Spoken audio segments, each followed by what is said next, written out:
The first thing I remembered was the sound of plastic cracking against a tile floor. Not the hearing. Not my mother crying in the parking lot. Not the scholarship committee's email telling me my award had been suspended pending an academic integrity review. The crack came first. A calculator hitting the floor beside my chair. A proctor's hand reaching down. Evelyn Price saying, very softly, "That's not mine." Then 32 faces turning toward me. I died 12 years later with that sound still lodged somewhere behind my ribs. There was nothing dramatic about my death. No speeding car. No collapsing building. No cinematic last words. Just an exhausted heart giving out in the break room of a medical billing office I had never planned to work in.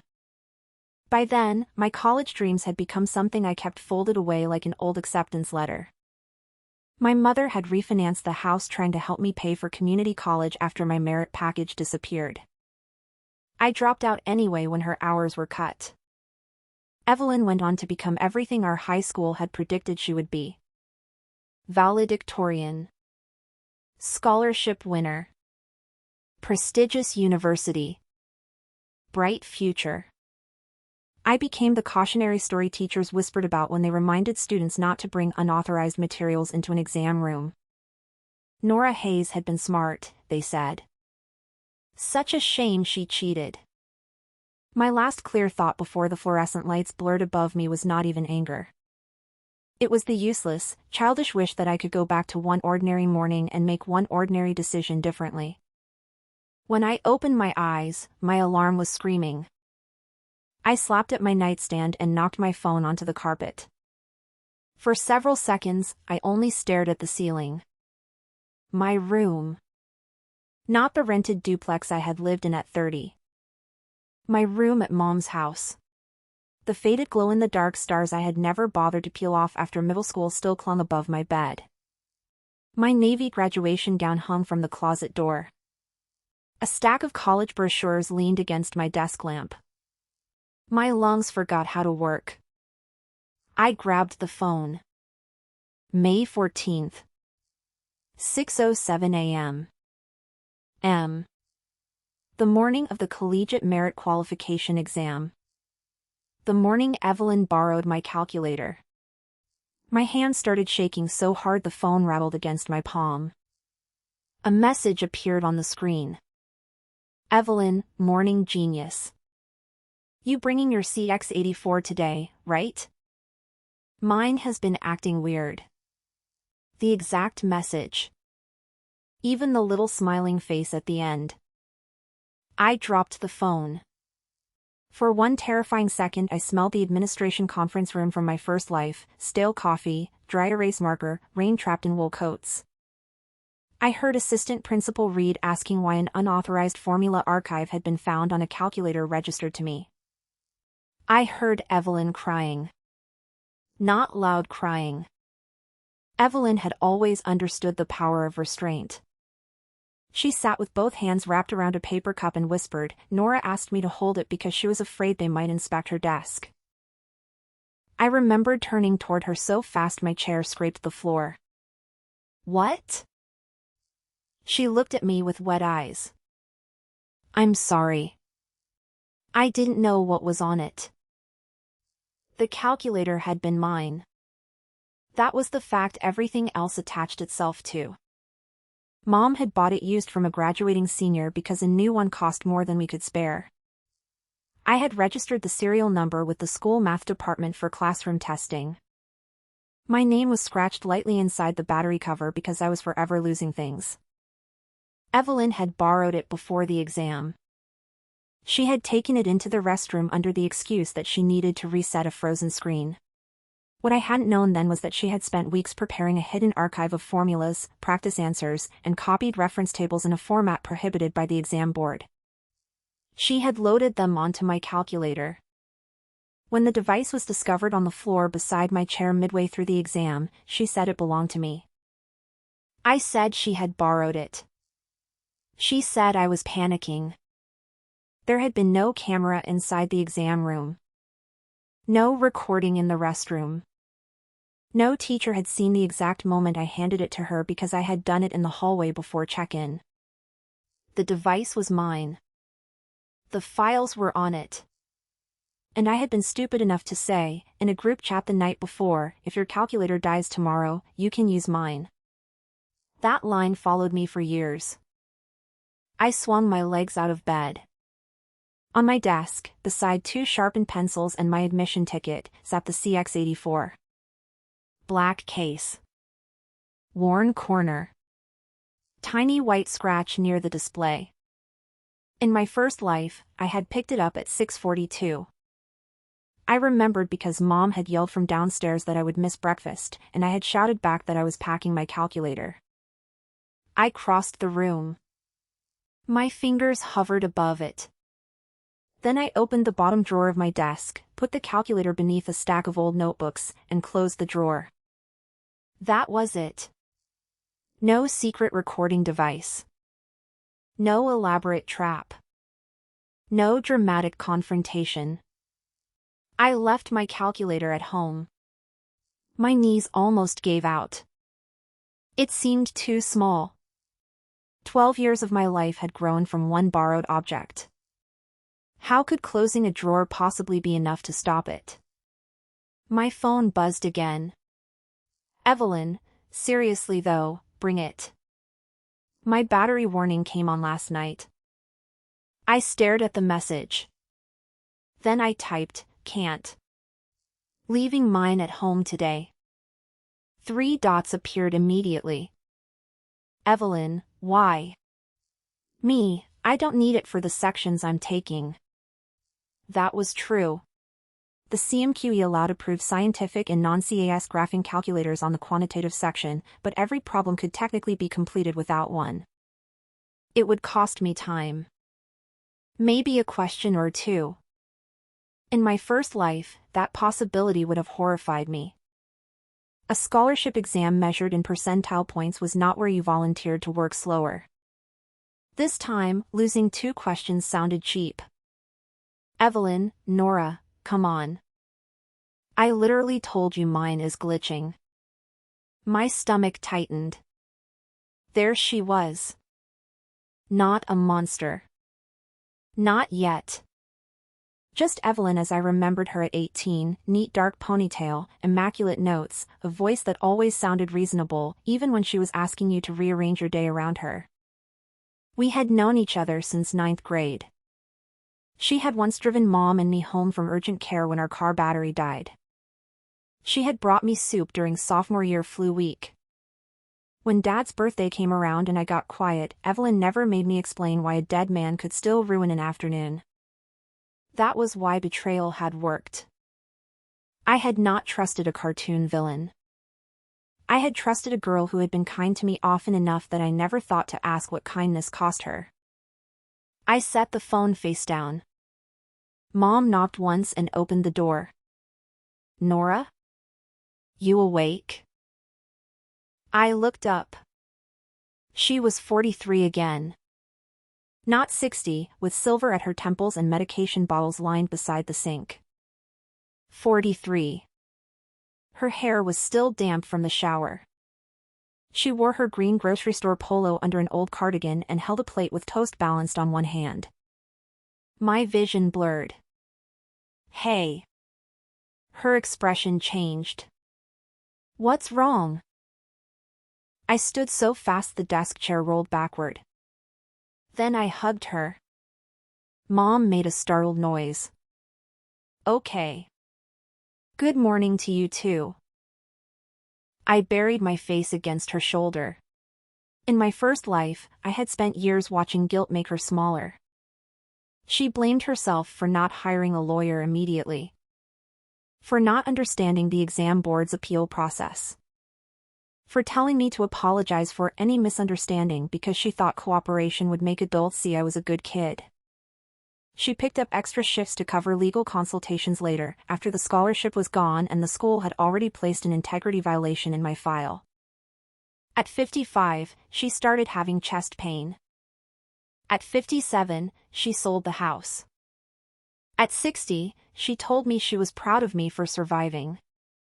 I had hated that word. Surviving was what people praised when they had stopped expecting you to win. Mom pulled back enough to look at me. Nerves?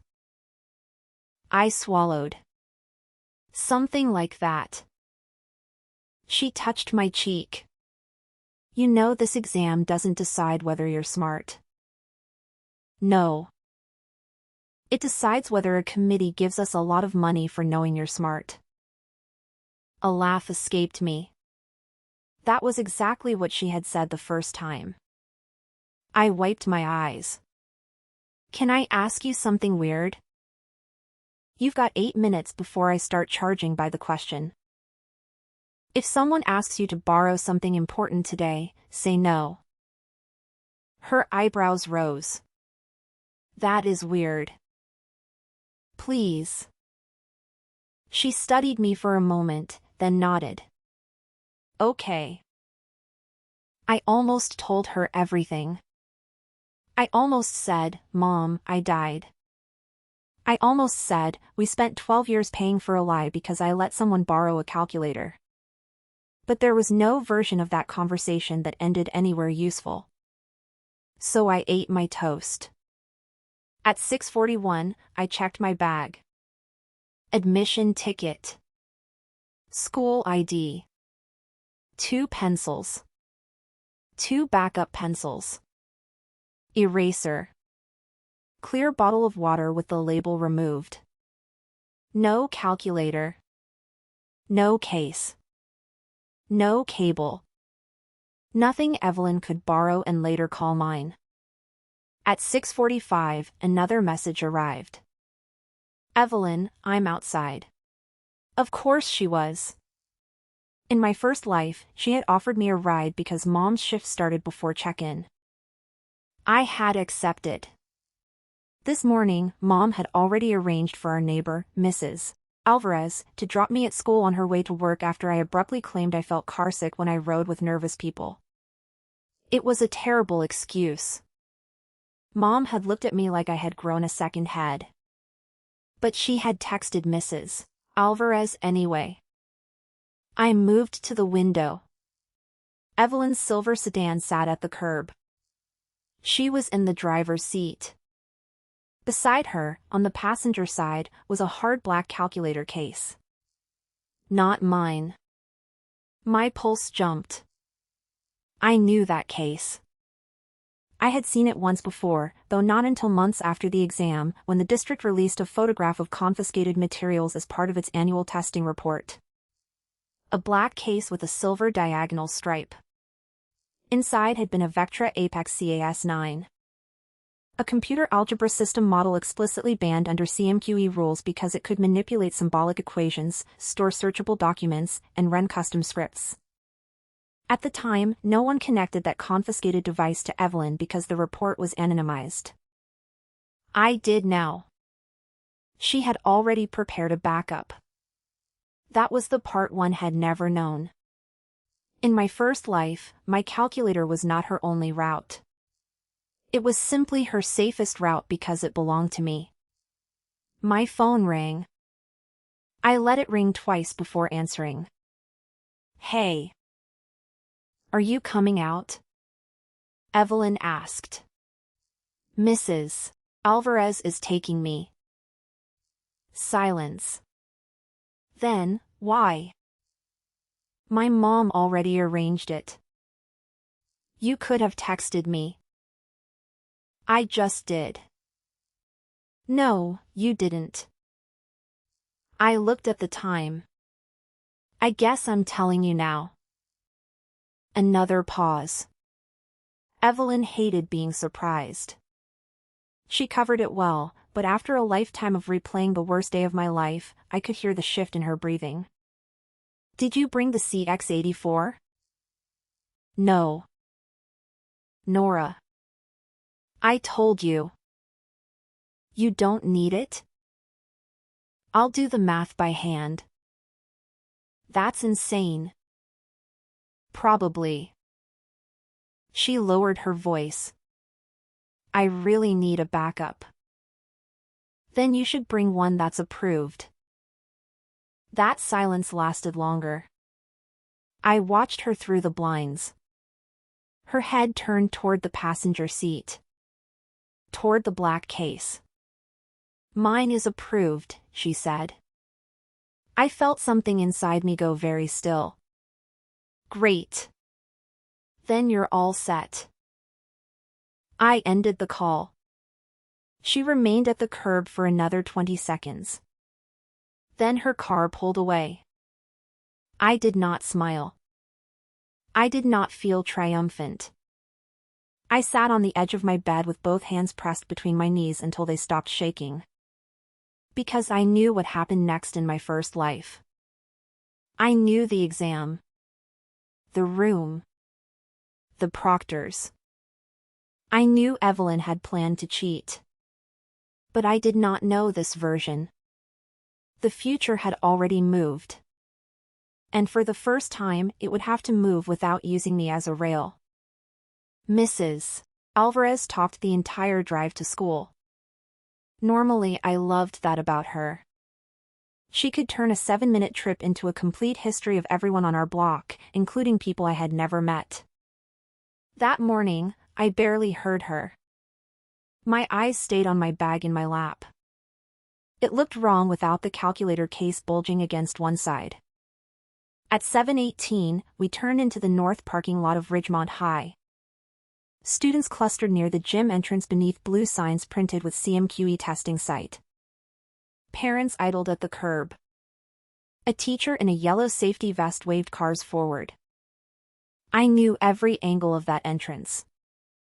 In my first life, Evelyn and I had walked through those doors together. She had been carrying my calculator in the front pocket of her tote. I had been carrying 2 iced coffees. That detail made me close my eyes. I had carried her coffee while she carried the thing that would ruin me. Nora? Mrs. Alvarez had stopped the car. I looked at her. Sorry. Big test? Very. She smiled. Then go be terrifyingly prepared. I almost laughed. I'm trying something new today. What's that? Being slightly less prepared. She considered this with exaggerated seriousness. Dangerous.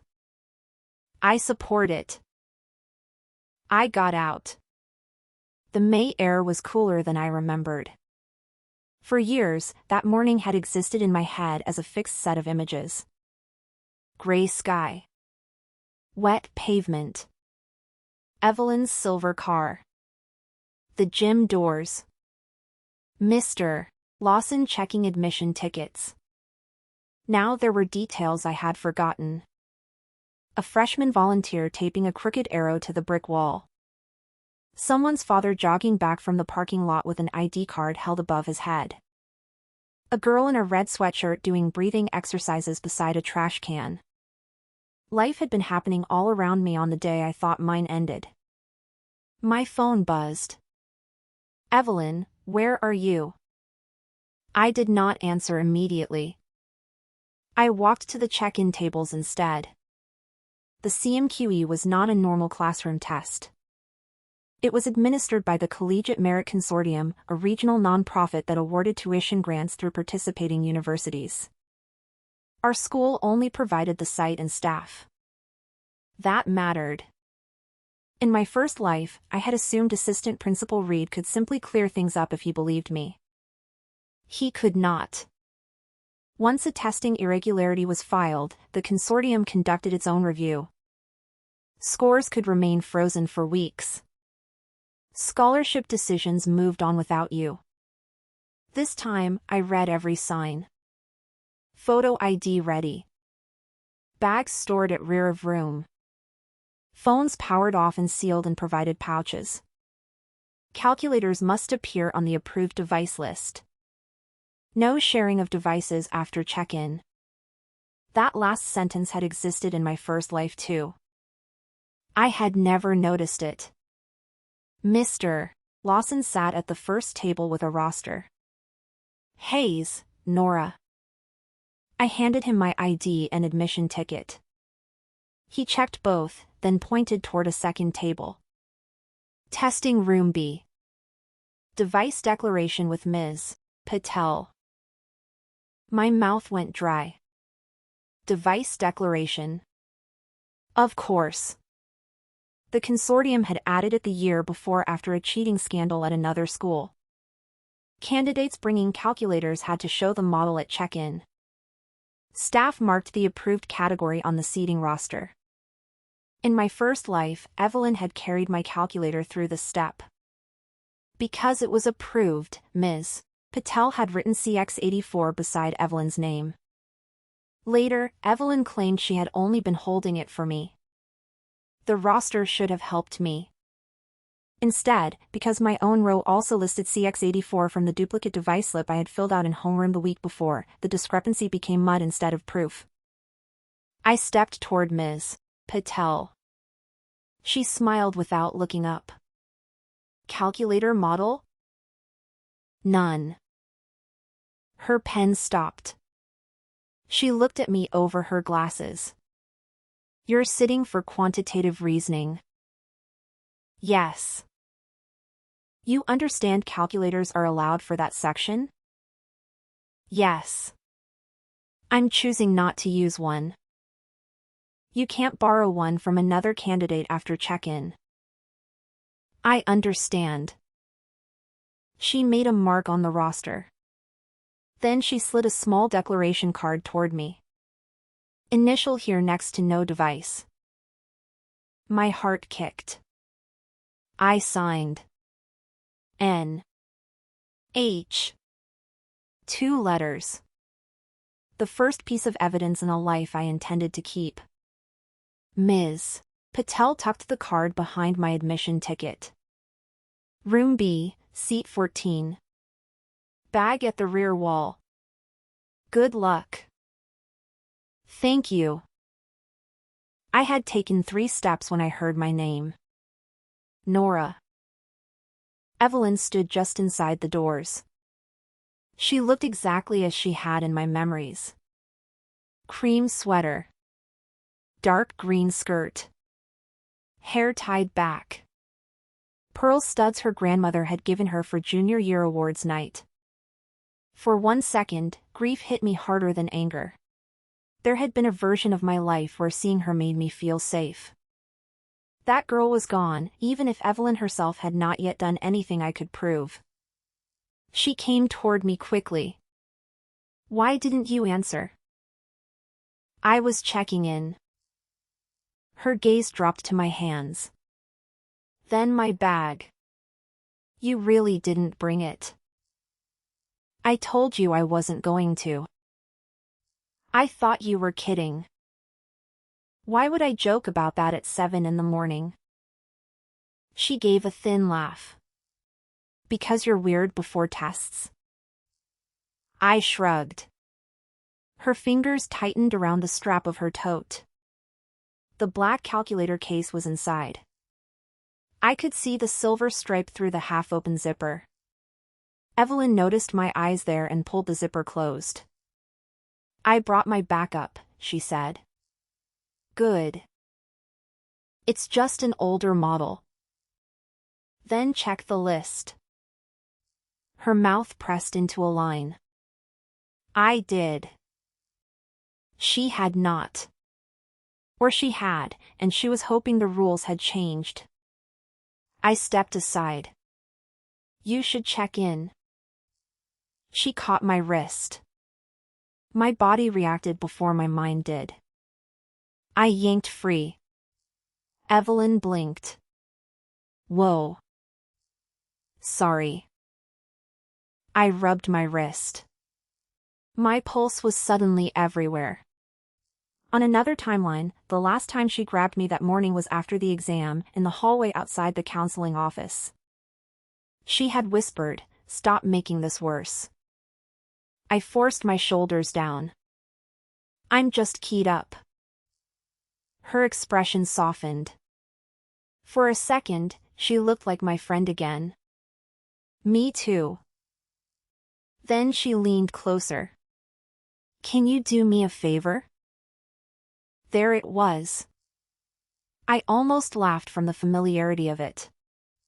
What? If they ask about the calculator, can you just say you've used this model before and it's basically the same as yours? I stared at her. She rushed on. Not that it's yours. Just that it's normal. Mr. Dendy let me use it on a practice test last semester. Then tell them that. They know you're the calculator person. I actually did laugh then. The calculator person? You know what I mean. You help everyone set theirs up. If you say it doesn't have anything weird on it, they'll probably be fine. I looked at her tote. Does it have anything weird on it? Her eyes flicked toward mine. A fraction of a second. Too fast for anyone who did not know her. Too slow for me. No. Then you don't need me. I walked toward room B. Behind me, she said my name again. I kept walking. At the rear of the testing room, I put my bag on a folding table and powered off my phone in front of a proctor. The phone went into a numbered tamper pouch. The proctor sealed it and handed me the claim stub. Another clean line in the timeline. 7:31 a.m. M. Phone sealed. Bag stored. No calculator declared. Seat 14 was in the third row, near the windows. Evelyn's assigned seat, I knew, was 21. Back row. 2 columns over. In my first life, we had switched seats before the test because she said the air vent above 21 gave her a headache. The proctor had allowed it because we asked before materials were distributed. That switch put me behind her. It also put the calculator on the floor beside my chair when she nudged it backward with her heel. At the time, I thought she dropped it. Later, I understood. I sat down. The desk was bare except for my pencils, eraser, water, and admission ticket. I liked the emptiness. It felt almost ceremonial. Students trickled in. At 7:36, Marcus Bell sat 2 seats ahead of me and whispered, "No calculator?" Bold. I smiled. Trying to build character. I'd rather build points. Reasonable. He set an approved scientific calculator on his desk. At 7:39, Evelyn entered. Ms. Patel followed her. That was not part of my first life. I felt my heartbeat in my throat. Evelyn carried the black case in one hand. Ms. Patel held a laminated device chart. They stopped just inside the room. I'm telling you, Evelyn said quietly, my math teacher said this series was fine. Ms. Patel did not sound angry. The Apex 7 is permitted. The Apex CAS 9 is not. They are different product lines. This is an Apex 7. Then take it out of the case so I can verify the model number. Evelyn's eyes moved across the room. They landed on me. I looked back. Not smugly. Not triumphantly. I simply looked at her. She opened the case. Even from 14 feet away, I recognized the broad glass screen. Ms. Patel turned the calculator over. Her brows drew together. This says CAS 9. That's the case number. No, it's the device model. Several students were listening now. Evelyn lowered her voice. Can I talk to Mr. Reed?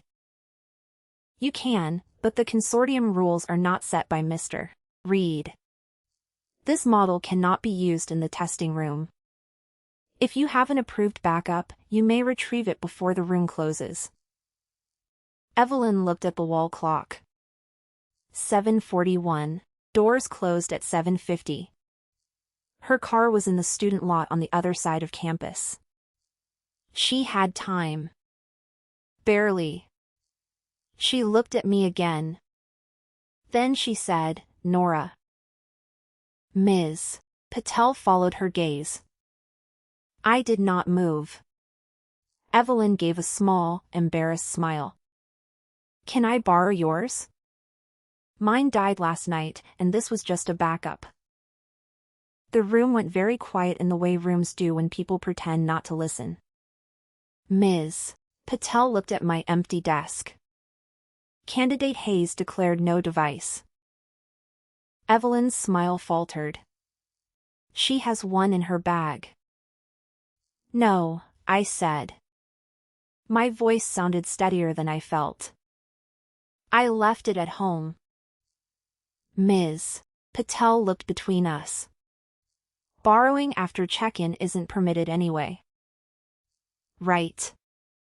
Evelyn pushed a loose strand of hair behind her ear. I forgot. She did not forget anything. She turned to leave. Then stopped. Actually, Nora, can I talk to you outside for 1 second? I knew I could refuse. I also knew that refusing every interaction might later be painted as hostility if she decided to accuse me. So I looked at Ms. Patel. Am I allowed? 2 minutes. Leave your admission ticket here. I stood. We stepped into the hall. The moment the door clicked behind us, Evelyn's face changed. Not dramatically. Her smile simply disappeared. What are you doing? Going to take a test. You knew I needed your calculator. You knew you needed an approved calculator. I told you mine was broken. And I told you I wasn't bringing mine. She stared at me. Since when do you do that? I almost asked, since when do you load prohibited files onto other people's property? Instead I said, since today. She folded her arms. Okay. Fine. Can you at least tell Ms. Patel this one belongs to you? The hallway seemed to narrow. There it was. Not the same lie as before. But the same instinct. Put my name on the object. Make me absorb the risk. I kept my voice low. Why would I say that? Because if she thinks it's yours, maybe she'll let me use it. Your devices are already on the department inventory list. That calculator isn't mine. I know. I'm saying just for check-in. No. Nora, it's one sentence. And it's false. Her eyes sharpened. You've covered for me before. Not today. Why are you acting like I'm asking you to commit a felony? Because you're asking me to lie to a testing official. Oh my God.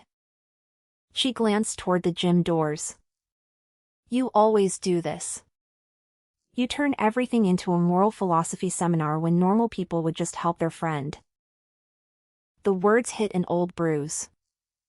In my first life, she had used 100 variations of that sentence. You're overthinking it. Don't be dramatic.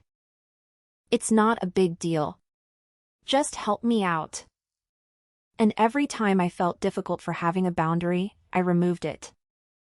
I looked at the clock above the hall doors. 7:44. You have 6 minutes to get an approved calculator from your car, the office, or whoever brought you. My approved one is dead. Then take the test without one. She stared at me. That's what you're doing. Yes. You can afford to. I blinked. What? She exhaled through her nose. Nothing. But I had heard it. Not money. Ability. You can afford to lose a tool because you're smart enough to recover. A seed of the logic that would later justify destroying my life. Ms. Patel opened the door. Ladies. We need candidates seated. I went inside. Evelyn remained in the hall. At 7:48, she returned. Still carrying the CAS-9. I frowned. Ms. Patel did too. I told you that device cannot be used. I'm not going to use it, Evelyn said. I'll keep it in my bag. Then the bag goes at the rear wall. I know. She walked to the storage table and put the case inside her tote. For a moment, I thought that was the end of it. Maybe she would take the test honestly. Maybe she would score lower than she wanted and survive. Maybe my entire second life would change because she made one decent choice. I wanted that more than I expected. Not for her. For the girl I had once been, who had loved her. Then Evelyn sat at seat 21. Mr. Carter, the lead proctor, began reading the standardized instructions. All personal belongings must remain at the rear of the room until dismissal. Only declared testing materials may be on or under your desk.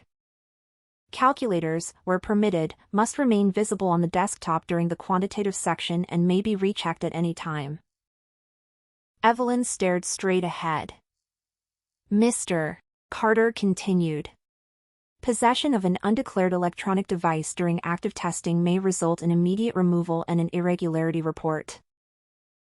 My fingers curled around my pencil. At 8:02, test booklets were distributed. At 8:06, the seal-breaking instruction was given. At 8:08, Mr. Carter said, "Begin." Pages turned. Pencils moved. My chest hurt from waiting. The first section was quantitative reasoning. Question 1 was a probability problem about colored tiles. I knew the shortcut. I worked it by hand. Question 2 was a system of equations. Slower without the CX84, but manageable. At 8:14, a chair creaked behind me. I did not turn. At 8:15, I heard the soft rasp of a zipper. My pencil stopped. The storage table was at the rear wall. Candidates were not allowed to leave their seats without raising a hand. The sound had not come from the rear wall. It had come from row 5. Evelyn. Mr. Carter was at the front desk checking timing cards. The second proctor, Ms. Patel, walked slowly down the left aisle. I kept my eyes on my test. A minute later, Ms. Patel's shoes stopped. Candidate 21. No response. Candidate 21, put your pencil down. Every sound in the room changed. Not silence. 30 people trying very hard to keep testing while listening with their entire bodies. I looked up only when Mr. Carter said, "What's the issue?" Ms. Patel stood beside Evelyn's desk. On the desktop lay the Vectra Apex CAS-9. Its screen was on. A document menu was open. I could not read the file names from where I sat. I did not need to. Evelyn's hand was frozen beside it. This device was specifically denied at check-in, Ms. Patel said. Evelyn swallowed. I wasn't using it. Mr. Carter came down the aisle. Please do not touch the device. I was just turning it off. It is displaying an active document browser. It opened by accident. Mr. Carter looked at her desk, then under it. Where was it stored? Evelyn did not answer. Ms. Patel looked toward the rear wall. Evelyn's tote was still there. Open. The black case inside it was empty. Candidate Price, Mr. Carter said, "Did you retrieve this device after testing began?" Her face did not go white. Her jaw did not drop. What happened was smaller. Her thumb began rubbing the edge of her eraser over and over.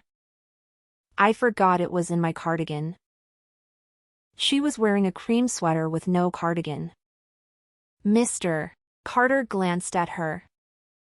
Then at the tote. Then back at the calculator. You told Ms. Patel at check-in that you would store the device in your bag. I did. Then how did it get to your desk? Evelyn looked at me. I felt the old future arrive before she spoke. Nora gave it to me. My pencil slipped from my fingers. There it was. Same instinct. Different calculator. Same target. Mr. Carter followed her gaze. Candidate Hayes?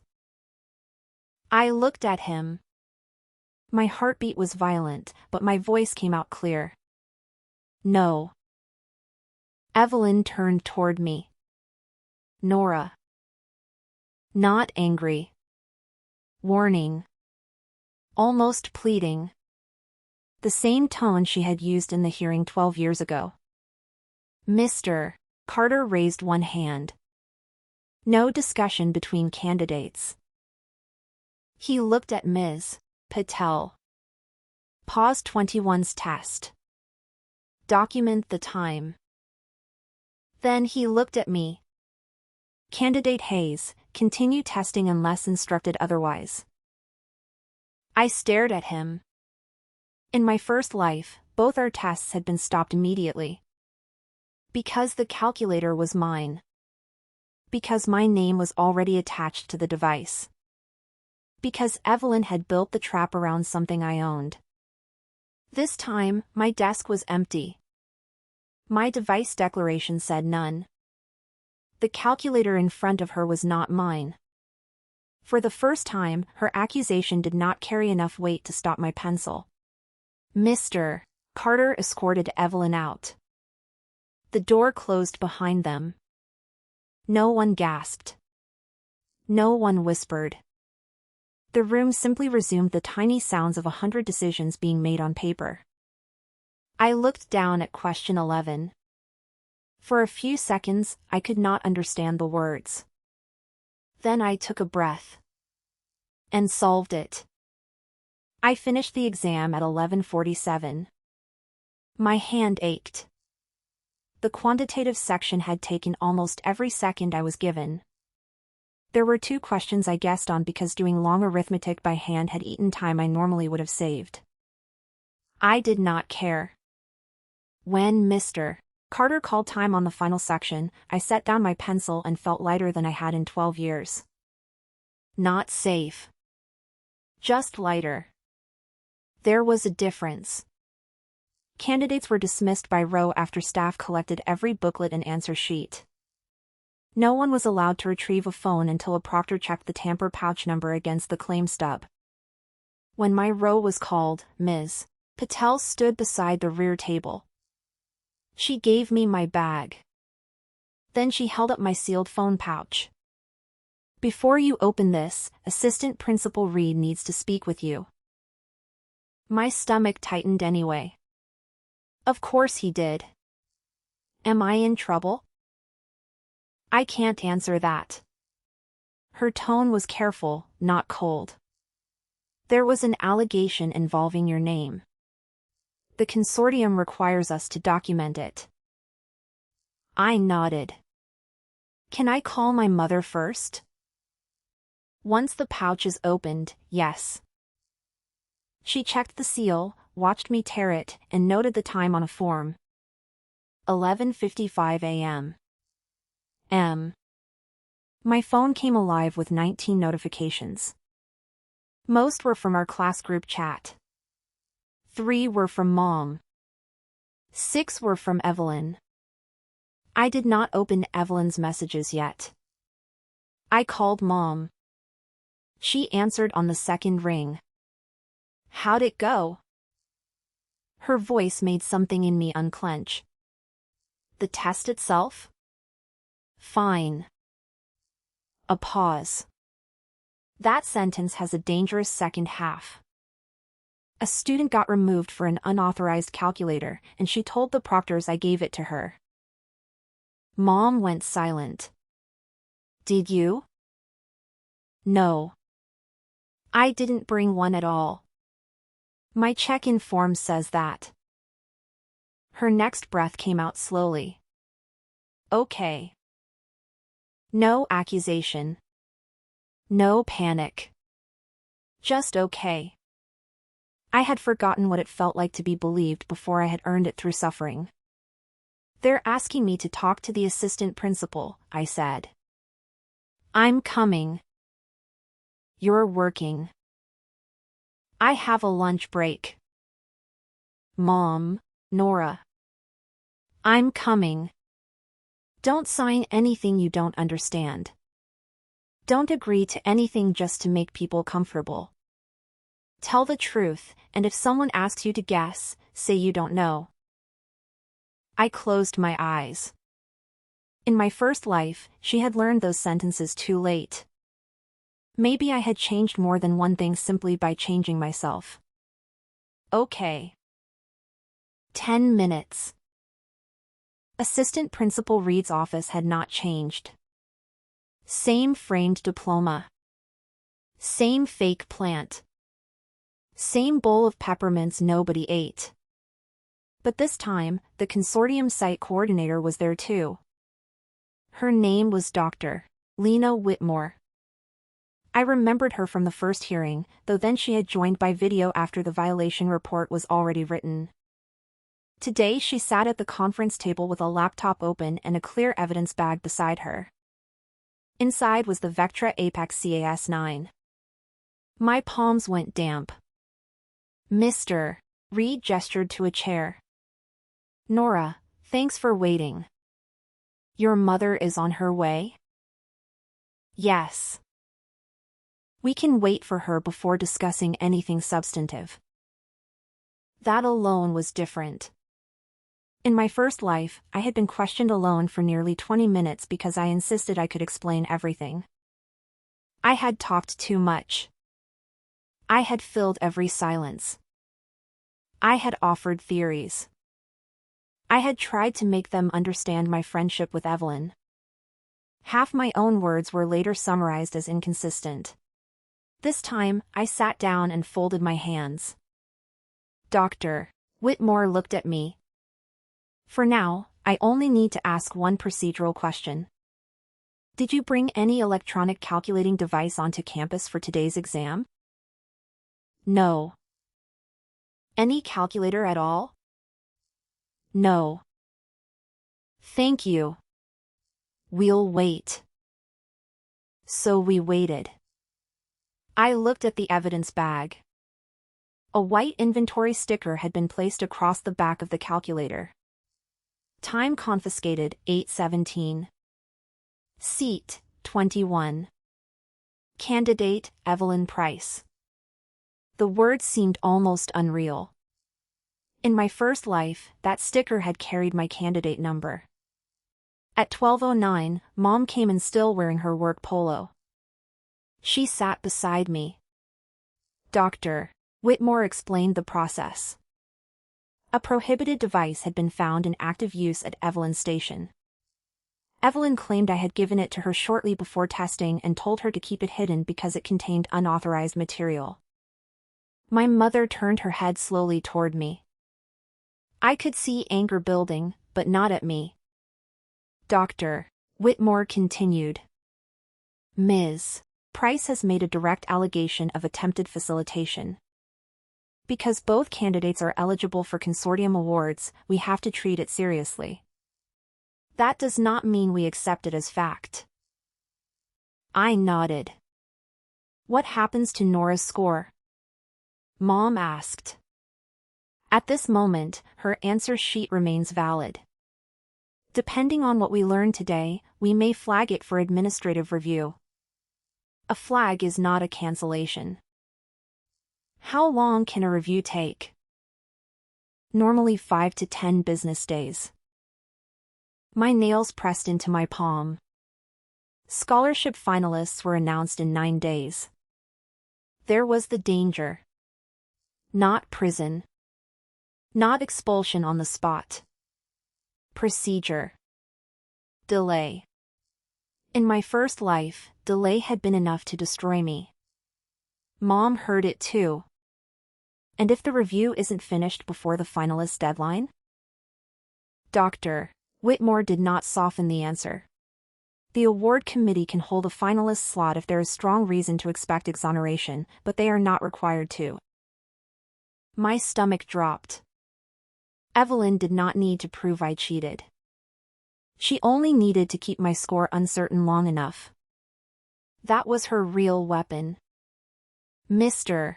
Reed slid a blank statement form toward me. Please tell us what happened from the time you arrived on campus. Only what you personally saw, heard, or did. I looked at Mom. She nodded once. So I told them. Mrs. Alvarez dropped me at 7:18. I checked in. I declared no calculator. Evelyn approached me before I entered room B. She said she had brought a backup. She asked me to tell Ms. Patel the device was essentially the same as mine. Later, in the hall, she asked me to say the calculator belonged to me so staff might let her use it. Dr. Whitmore stopped typing. She explicitly asked you to claim ownership? Yes. Exact words, if you remember. I did. I remembered every word because in another life, I had spent years wishing someone else had heard them. She said, "Can you at least tell Ms. Patel this one belongs to you?"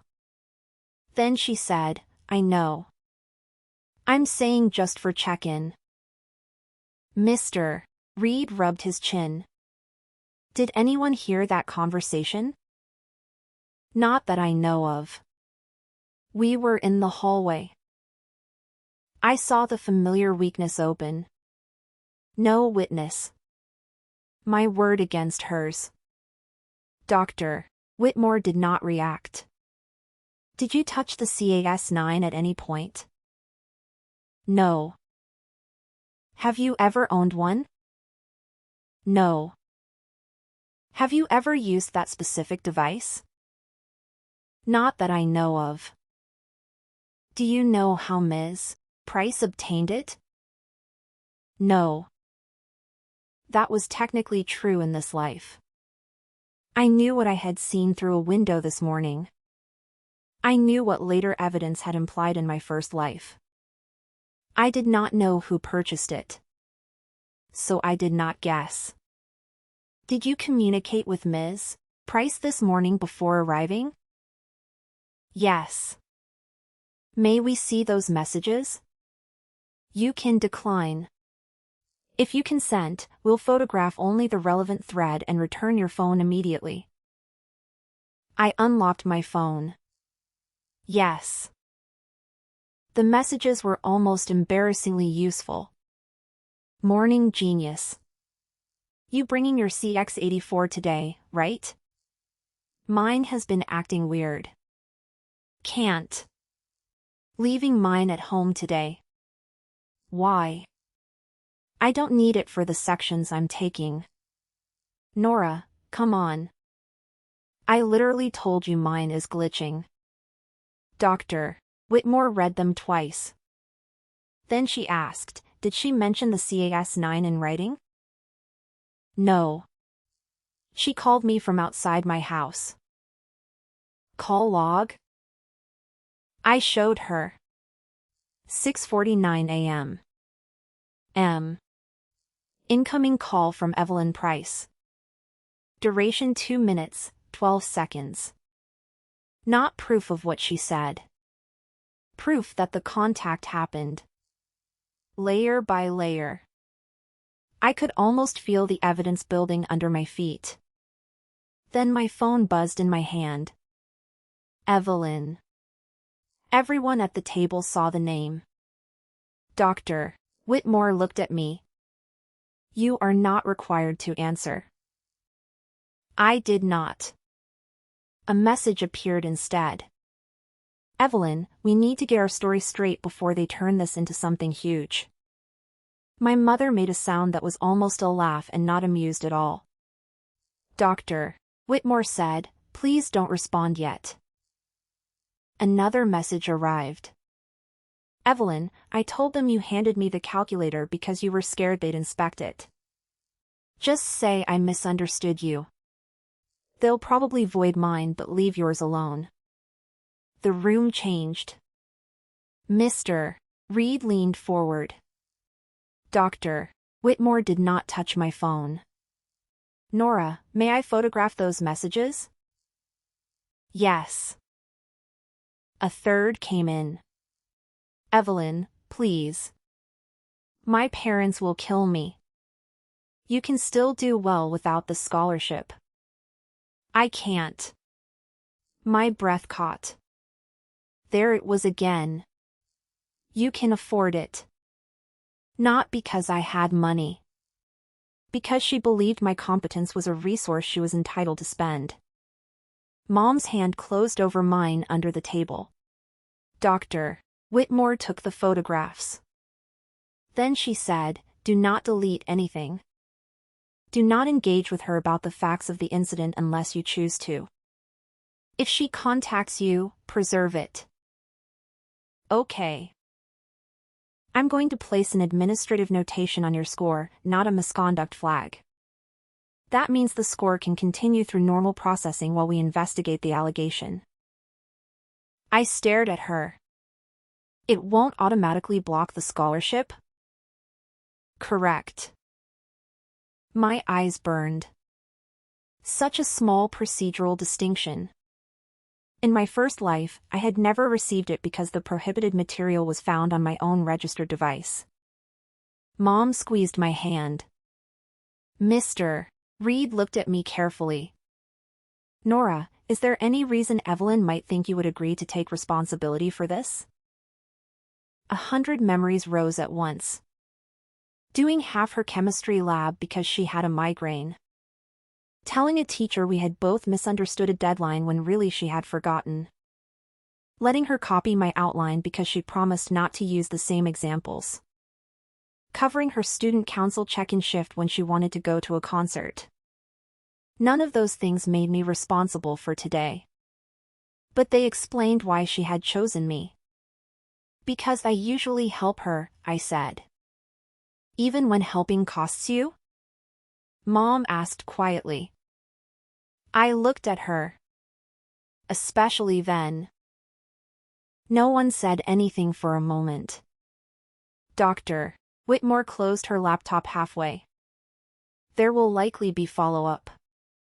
The device itself will be secured and examined by the consortium's integrity unit. They will document the model, serial number, active applications, stored files, and system timestamps. We may also request purchase or ownership information if Ms. Price disputes possession. My pulse changed. System timestamps. In my first life, no one had examined transfer provenance early enough. By the time an outside consultant looked at my CX84, Evelyn had successfully argued that I could have loaded the files myself at any time. This device was different. It was hers. Or at least, it had arrived with her. Can they tell where files came from? I asked. Sometimes. It depends on the device. I stopped there. No pushing. No pretending I knew the answer. When we left the office, the hallway was crowded with students from the morning session. Word had already spread. Of course it had. Marcus saw me first. Hey. His eyes flicked toward my mother. You okay? I think so. A girl from calculus, Jenna Wu, stepped closer. Did Evelyn really get pulled for a CAS calculator? I hesitated. Mom answered before I could. There's an investigation. Nora isn't discussing it. Jenna immediately nodded. Right. Sorry. That was another thing my first life had taught me too late. You did not owe a hallway a defense. Outside, the sky had cleared. Mom and I walked toward the parking lot. Halfway there, she stopped. You knew she was going to ask for your calculator. It was not a question. My chest tightened. She texted me last night about borrowing it. That was not the whole truth. But it was true. Mom looked at me for a long time. Is that why you told me this morning to say no if somebody asked to borrow something important? Yes. And why you suddenly changed rides? I nodded. She exhaled. I don't know what's going on between you two, but I want you to hear me. Being a good friend does not mean becoming evidence in somebody else's bad decision. My throat closed. In my first life, she had spent years apologizing for not protecting me. In this one, she had just given me the sentence I should have learned at 14. I hugged her again. She patted my back. You are extremely affectionate on standardized test days. I laughed into her shoulder. Apparently. At home, I went straight upstairs. The CX-84 was still in the bottom drawer. I took it out and set it on my desk. For a moment, I just looked at it. The object itself had never betrayed me. It was plastic, circuitry, keys worn shiny by my thumbs. But seeing it sent a chill through my body. I opened the battery cover.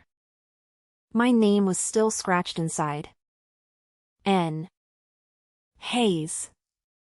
In my first life, that tiny mark had been treated like a confession.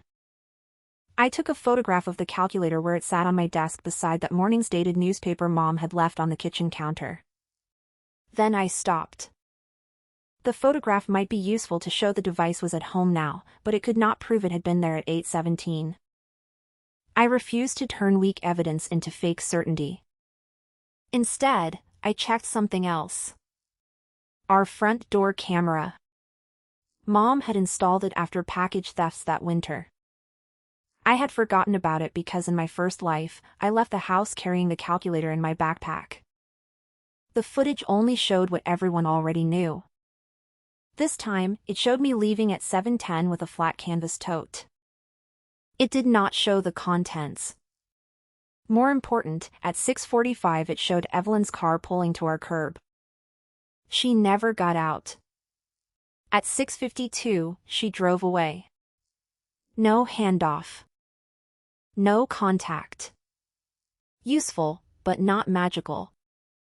A camera could prove we had not met at my house. It could not prove we had never met elsewhere. I saved the clip to the original account and made a copy for Mom. Then I opened Evelyn's latest messages. Evelyn, why aren't you answering? Evelyn, I am trying to keep both of us from getting destroyed over a stupid mistake. Evelyn, you know I would do this for you. That last one hurt. Because once, I would have believed it. I typed a response. Me, I did not give you that calculator. I did not bring any calculator to the exam. Please do not tell people I did. I read it twice. No accusation. No threat. No mention of cheating. Just fact and boundary. I sent it. Her reply came less than a minute later. Evelyn, so you're really doing this? Me, doing what? Evelyn, leaving me alone in this when you know what happens if they void my score. I stared at the words. She still thought the crisis was my refusal to rescue her, not her decision to bring a prohibited device into an exam. Me, I didn't make you bring it. No response. 10 minutes later, our senior class group chat exploded. Someone had posted that Evelyn was removed from the CMQE. Then someone else wrote that there was apparently a second student involved. My name appeared 3 messages later. Jenna, stop speculating. Nora finished the test and left with her score intact. That's all anyone actually knows. Marcus, also she literally had no calculator. I joked about it before we started. My finger hovered over the screen. There. A normal witness. Not someone who had seen a secret crime. Someone who had noticed an ordinary fact before it mattered. I took screenshots, then put my phone down. I was not going to litigate my life in a group chat. At 3:26 p.m. Evelyn's mother called Mom. I heard only Mom's side from the kitchen. No, Patricia. Nora will not say something happened if it didn't. Pause. I understand Evelyn is scared. Nora is scared too. Longer pause. Mom's voice cooled. No. Being better at tests does not mean she has less to lose. I froze on the stairs. Then Mom said, if you want to discuss facts, do it through the school. Do not call my daughter. She hung up. I walked into the kitchen. What did she say? Mom rubbed her forehead. That this could ruin Evelyn's future. That you're strong academically and will have other opportunities. That Evelyn's family made financial commitments based on the scholarship. My stomach twisted. Financial commitments? Apparently they paid a non-refundable enrollment deposit at Larchmont University and signed some kind of housing contract. That made sense. Larchmont was a private university with a tuition bill large enough to make Mom whistle whenever its brochures arrived. Evelyn had announced her acceptance months ago. Everyone assumed her parents could afford it. Maybe they could not.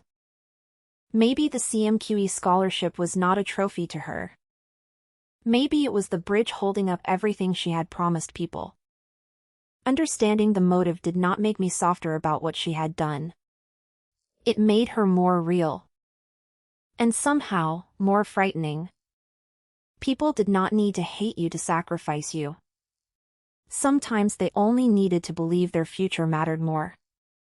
The next morning, I learned how quickly a lie could improve once the first version failed. At 9:12, Mr. Reed called me out of English class. Mom was already on speakerphone when I entered his office. Dr. Whitmore had sent a written update. Evelyn had changed her statement. She no longer claimed I handed her the calculator immediately before the exam. Now she said I had given it to her the previous evening during our calculus study session and asked her to bring it because I was afraid my own bag might be searched. I almost admired the correction. It fixed the door camera problem before anyone had officially raised it. It also used something true. Evelyn and I had studied together the night before. From 6:30 to 8 o'clock, we sat at a corner table in the public library with Jenna and Marcus. In my first life, that session was where Evelyn first asked to borrow my CX-84. I had said yes casually. Then she picked it up the next morning. This time, I had lived the library session before waking into my second life. I had not known enough to change it. So now Evelyn had found a real gap. Mr. Reed read from the update. Ms.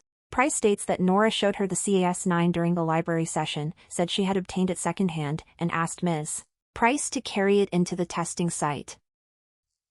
I felt cold all over. That's false. I believe you understand we need more than that, he said gently. Yes. Mom's voice came through the speaker. Were the other students at the table the whole time? I thought back. No. Jenna left around 7:15 to take a call. Marcus went to the vending machines twice. At 7:38, Evelyn and I had been alone for at least 8 minutes. Enough time for an invented handoff. I closed my eyes. This was what I had forgotten about fighting someone who knew you. They knew where the empty spaces were. Dr. Whitmore's update said my score would remain in processing, but the integrity unit was now opening a linked candidate review. The finalist committee met in 6 days. 6. I walked back to English class with my stomach burning. For the first time since waking up, fear whispered that nothing had changed. Different device.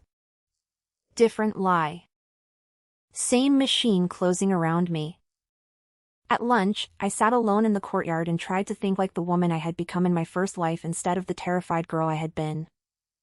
What did I know? Not what I remembered. What could I prove?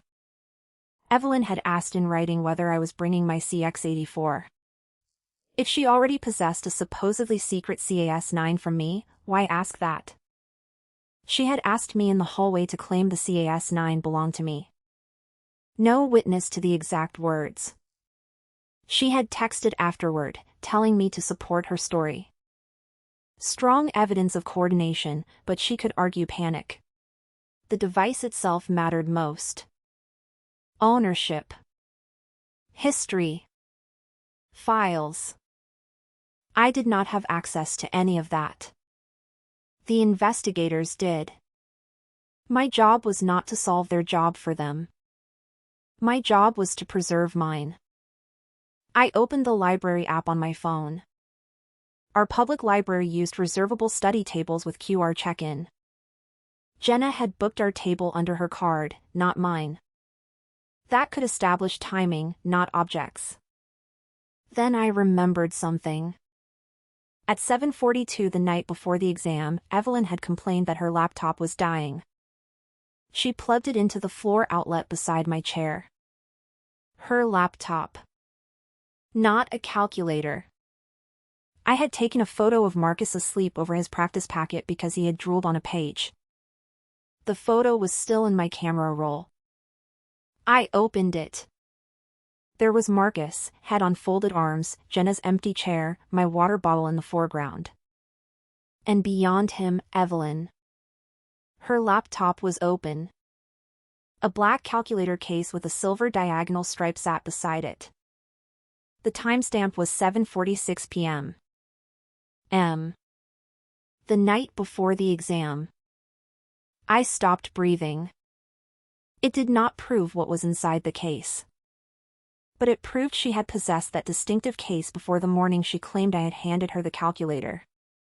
More important, the case was on her side of the table while my hands were visible holding my phone. I did not crop the image. I did not add arrows. I exported the original file with metadata intact and emailed it to Mom and Dr. Whitmore. Subject, original photo from May 13th library study session. Body, this photo was taken on my phone at 7:46 p.m. I noticed that a black calculator case with a silver stripe appears next to Evelyn's laptop.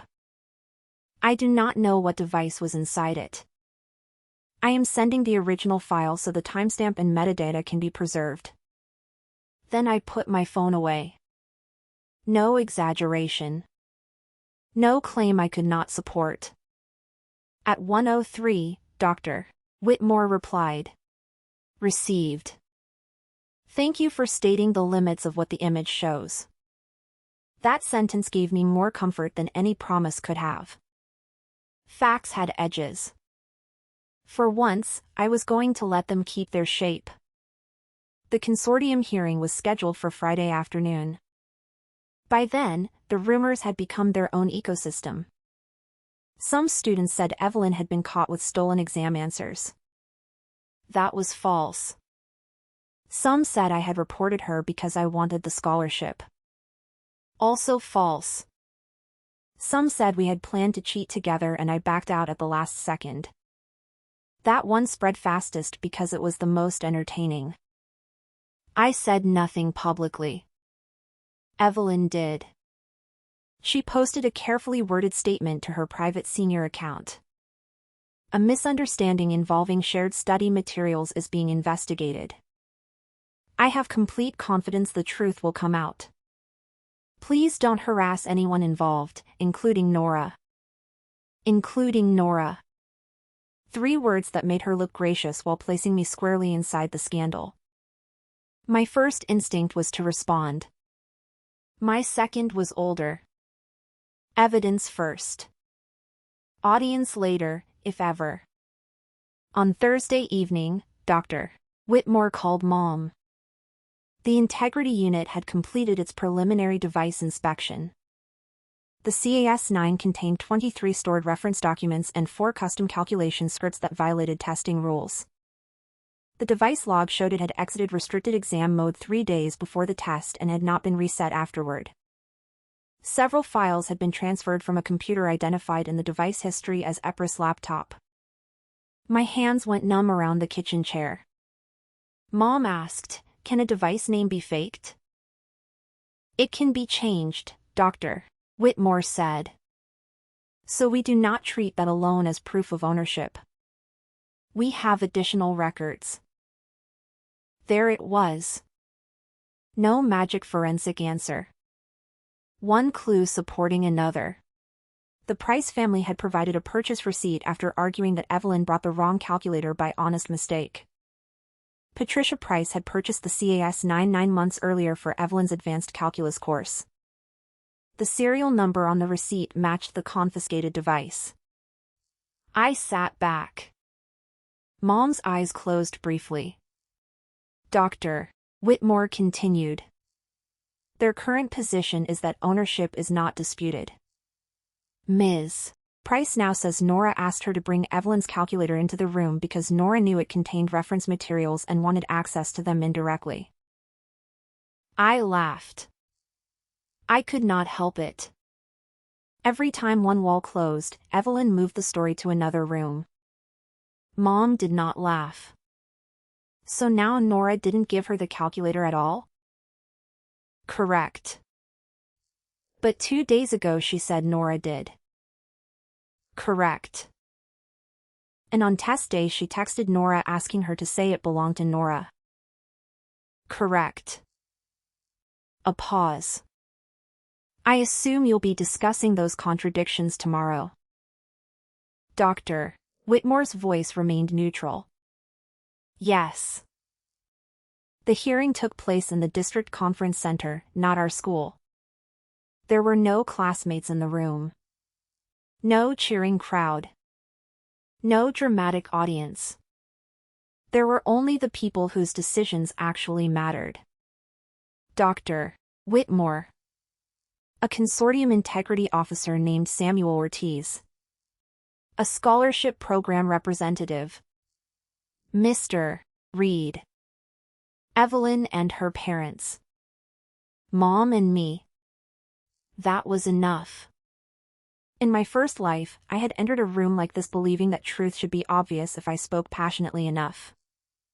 I cried. I interrupted. I begged Evelyn to admit what she had done. She stayed calm. Adults trusted the person who looked less desperate. This time, I brought a folder. Not because I needed theatrics. Because paper stopped my hands from shaking. Evelyn sat across from me. She looked exhausted. For the first time in 4 years, there were dark circles under her eyes she had not concealed. When our gazes met, she looked away first.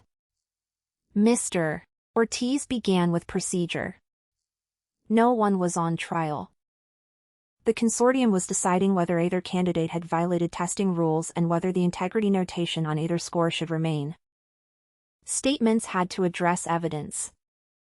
Parents could ask procedural questions but could not answer for students. Then he placed the evidence summary on the screen.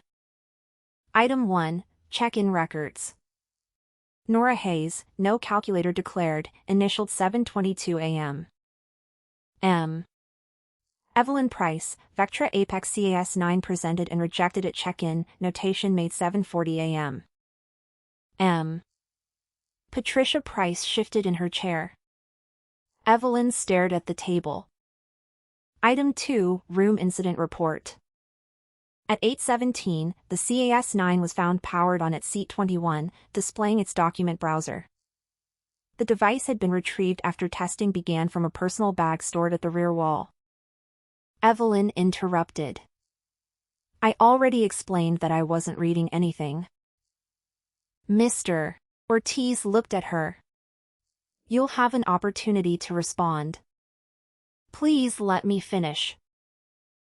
She pressed her lips together. Item 3, device inspection. 23 prohibited reference files. 4 custom scripts. File transfer history associated with EPRIS laptop on 5 dates over the previous 6 weeks. Most recent transfer, 10:14 p.m. M.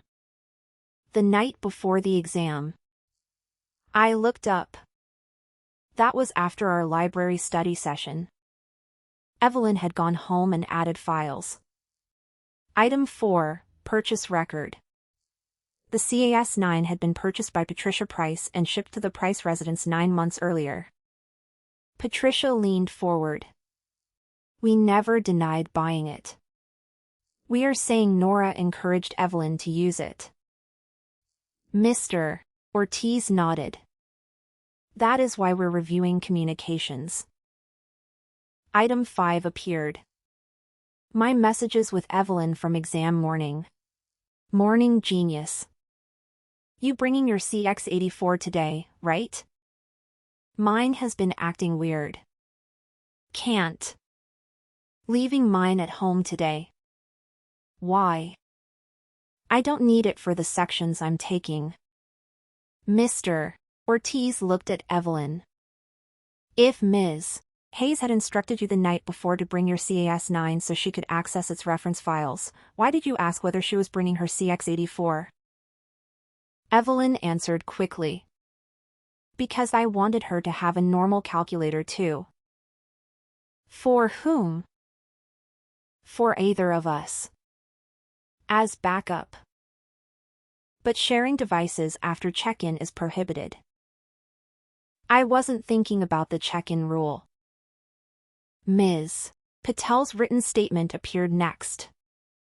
Candidate Price requested that Candidate Hayes vouch that the CAS 9 was an acceptable model. Candidate Price later asked to speak to Candidate Hayes privately. After returning, Candidate Price did not declare a replacement device and stored the CAS 9 in her bag. Mr. Ortiz clicked to the next page. My post-exam messages. We need to get our story straight before they turn this into something huge. I told them you handed me the calculator because you were scared they'd inspect it. Just say I misunderstood you. They'll probably void mine but leave yours alone. Please. My parents will kill me. You can still do well without the scholarship. I can't. No one spoke for several seconds.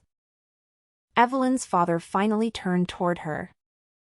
You sent that? She looked at him. I was panicking. He leaned back slowly.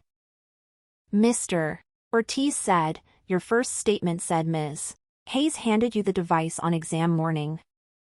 Your second said she handed it to you the previous evening. Your current statement says the device was always yours but Ms. Hayes asked you to bring it for shared use. Which statement should we treat as accurate? Evelyn's fingers gripped the edge of her chair. The current one. Why were the first two inaccurate? Because I was scared. Scared of what? Her eyes flashed. Losing everything. There was the first honest answer she had given. Mr. Ortiz waited. She looked around the room. Do you understand what this scholarship means for me? The scholarship representative answered calmly. We understand what it means for every finalist. No, you don't. Evelyn's voice tightened. Nora has options. She got into 3 state schools with aid. She can live at home. She can work. She can apply again for other grants. I felt Mom go rigid beside me. Evelyn looked directly at me now. You're good at recovering. You always are. I heard the sentence beneath the sentence. You can survive what I do to you. Therefore I am allowed to do it. She continued before anyone stopped her. Larkmont is the only place with the program I want. My parents can't just write a check for 4 years. Everyone thinks they can because of our house, but my dad's company has been losing money for months. We already paid deposits. I already told people I'm going. Her mother whispered, Evelyn. But Evelyn was finally saying the quiet part out loud. I needed the score. Nora didn't need it the way I did. My hands stopped shaking. I had imagined this confrontation for 12 years. In those fantasies, I gave speeches. I destroyed her with perfect sentences. Now that I was here, I only had one question. Did you think that made my score yours to risk? Evelyn looked at me. Her mouth opened. Closed. Then she said, I thought you would help me. You asked me to lie after you were caught. Because I knew you could still be okay. Mom inhaled sharply. I nodded once. There it was. Not hatred. Arithmetic. She had calculated my future as more expendable than hers. Mr. Ortiz turned back to the evidence screen. We have one additional item. My library photo appeared. Marcus asleep over his packet. Evelyn's open laptop. The black case beside it. Timestamp, 7:46 p.m. May 13th. He enlarged the corner with the case but kept the original image visible beside it. This does not prove what device was inside, he said. We are not treating it as proof of contents. It does, however, conflict with Ms. Price's second statement that she first received the calculator itself from Ms.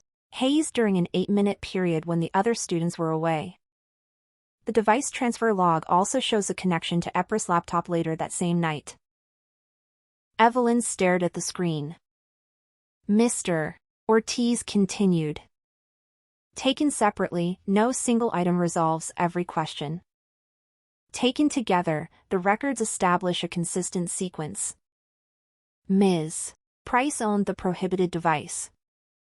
She prepared or maintained prohibited reference material on it. She brought it to the testing site. Staff explicitly told her the model was not permitted. She stored it, then retrieved it after testing began and powered it on. After confiscation, she made multiple incompatible claims attempting to connect Ms. Hayes to the device or its use. He looked at me. We find no evidence that Ms. Hayes possessed, transported, used, or directed the use of the CAS-9. I forgot to breathe. Mom's hand found mine. Mr. Ortiz was still speaking. The administrative notation on Nora Hayes' score is removed effective today.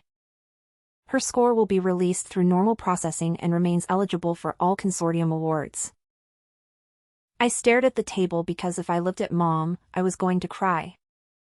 Across from me, Evelyn whispered, "What about mine?" Mr. Ortiz's tone did not change. Your exam is invalidated for possession and use of a prohibited electronic device after explicit denial at check-in. The Integrity Office is also referring the falsified statements to the Scholarship Committee under its conduct provision. You will receive written notice and appeal instructions. Patricia Price began asking about the appeal. Her husband said nothing. Evelyn looked at me. For 1 second, I saw the girl who had brought soup to my house when I had the flu. Then I saw the girl who had decided I could survive being sacrificed. Both were real. That was the hardest part. People did not have to be evil every day to ruin you on one of them. The hearing ended without applause. No one celebrated in the hallway.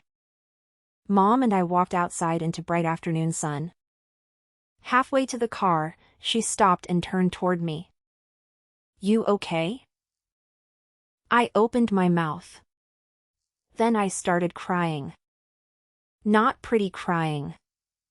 Not victorious tears sliding neatly down my cheek. My whole body folded. Mom wrapped both arms around me. I was so scared, I said into her shoulder. I know. I thought it was happening again. She pulled back. Again? I froze. For 1 second, the impossible truth stood between us. Then I looked at her face. Alive. Worried. Here. It felt familiar, I said quietly. Like every time I've let somebody else's emergency become mine. She studied me. Maybe she knew I was not telling her everything. Maybe mothers always did. She did not press. Then let's make unfamiliar choices for a while.